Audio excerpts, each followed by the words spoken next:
કરોડની અગ્નિકાંડને લઈને વધુ એક સમાચાર સામે આવ્યા છે। વધુ એક મોટા સમાચાર કે જેમાં એસીબી દ્વારા જે સસ્પેન્ડેડ જે ટાઉન પ્લાનિંગ ઓફિસર જે મનસુખ સાગઠિયા છે તેને ત્યાં રેડ કરવામાં આવી હતી અને ઓફિસ ખોલતાની સાથે જ કરોડો રૂપિયાની રોકડ રકમ અને 15 કિલો સોનું જે છે તે જપ્ત કરવામાં આવ્યું છે।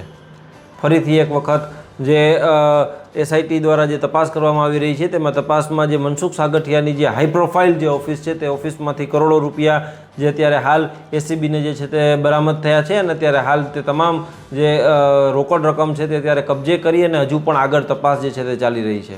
નમસ્કાર, ટકાટક મીડિયામાં આપની સાથે હું છું અર્જુન।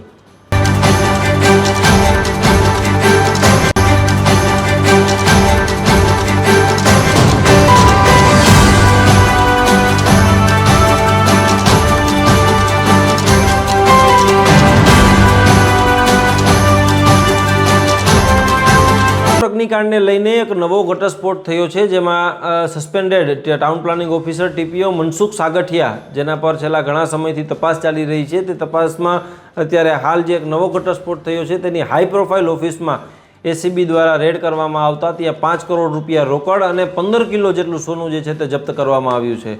એસીબીએ રેડ કરી અને ત્યારબાદ જે 5 કરોડ એટલે કે કુબેરનો ખજાનો ખોલ્યો હોય તે રીતના રૂપિયા તમે જ્યાં હાથ નાખો ત્યાંથી રૂપિયા નીકળે છે।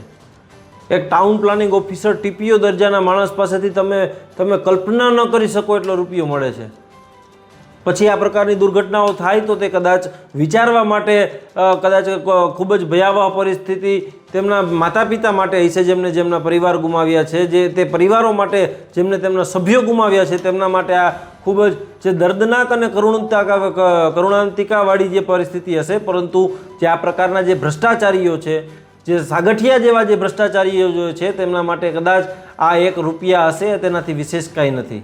તેમના માટે એક આ કુબેરનો ખજાનો છે। તમે તમારે કરવું હોય કરો, તમે અમને પૈસા આપી દો એટલે તમારે જે કરવું હોય કરો। તમે એક વિચાર કરો, એક સામાન્ય જે કહી શકાય કે જે એક સામાન્ય ટાઉન પ્લાનિંગ ઓફિસર કે તેમનો સરકારી પગાર કેટલો હશે મને કદાચ ખબર નથી, પણ 10 કરોડ રૂપિયાની તો તેમની બેનામી મિલકત જે છે તે આની પહેલાં જપ્તી કરવામાં આવી હતી। અત્યારે હાલ 5 કરોડનું જે રોકડ જપ્તી કરવામાં આવી છે, 15 કિલો સોનું તેની ઓફિસમાંથી જપ્તી કરવામાં આવી છે। હજી આ બધો જે મુદ્દામાલ મળે છે એ તો ઓફિસમાંથી ને તેમને રોકડ મળ્યો છે।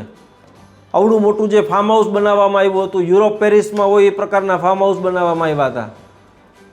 હવે જોવાની મહત્ત્વની વસ્તુ એ છે કે મનસુખ સાગઠિયા જો તેની પાસેથી એટલું નીકળ્યું છે તો તેની પાછળ કેટલા લોકો સંડોવાયેલા હશે, તેની સાથે કેની સંડોવણી હશે અને તે લોકોએ કેટલું ભેગું કર્યું હશે।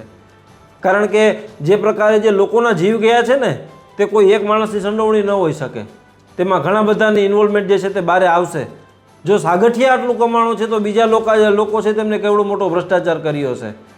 એટલે કે જે આ 28 થી 30 જે લોકોના જીવ ગયા છે ને ગેમ ઝોનમાં, તેમાં કોઈ એક વ્યક્તિ જવાબદાર નથી, તેની પાછળ આ બધા લોકો જવાબદાર છે કે જેમને પૈસા લઈ અને માત્ર પૈસાનું ધ્યાન રાખ્યું છે, લોકોની સુરક્ષાનું ધ્યાન નથી રાખ્યું। તમારું જે મન થાય કરો, અમારા ખીચા ભરી દો, અમારું ઘર ભરી દો, બસ આ માનસિકતા રાખીને જે લોકોએ કામ કર્યું છે તેના આ તમામ જે પાપીઓ છે, તેના હું શબ્દો બહુ જવાબદારીપૂર્વક વાપરું છું કે આ તમામ જે આ પાપીઓ છે કે જેમને આ 20 કે 27 જણા જે લોકો જેના જીવ ગયા છે તેના જવાબદારી આ પાપીઓ છે। કારણ કે આટલા રૂપિયા લઈ અને મોટા પાયે ભ્રષ્ટાચાર કરી અને માત્ર પોતાના ઘર ભરવાનું વિચાર્યું છે।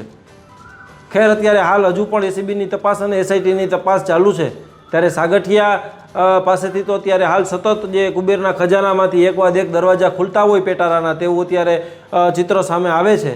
હજુ તેની પાછળ કેટલા લોકો છે અને તેની સાથે સાથે બીજા ક્યાં મોટા માથાઓને મોટી માછલીઓને પકડવામાં આવે છે તે જોવું ખૂબ મહત્ત્વનું રહેશે। નમસ્કાર।